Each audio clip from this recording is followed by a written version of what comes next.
Tatanan adat budaya alam Minangkabau telah berhasil menciptakan generasi-generasi emas dan tokoh-tokoh nasional besar Indonesia sejak dari zaman dahulunya.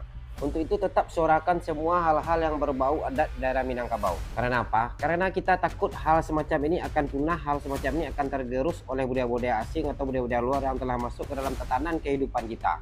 Apabila generasi sekarang atau selanjutnya sudah tidak peduli lagi dengan budaya yang kuat seperti ini, kita tidak tahu apa yang akan terjadi pada generasi-generasi kita selanjutnya. Jika semua orang hanya berbicara tentang perkembangan zaman, tidak lagi berbicara budaya atau adat istiadat tentang pembentukan karakter seseorang manusia, generasi selanjutnya akan lahir dan tumbuh sebagai generasi yang tidak berbudaya. Hal seperti ini bisa saja terjadi karena sudah ditakutkan juga oleh beberapa tokoh nasional kita atau orang-orang atau tokoh-tokoh adat kita dari Minangkabau dari zaman dahulunya. Contohnya seperti ini, masyarakat adat Minangkabau terancam punah bagai bajak tak bertingkah.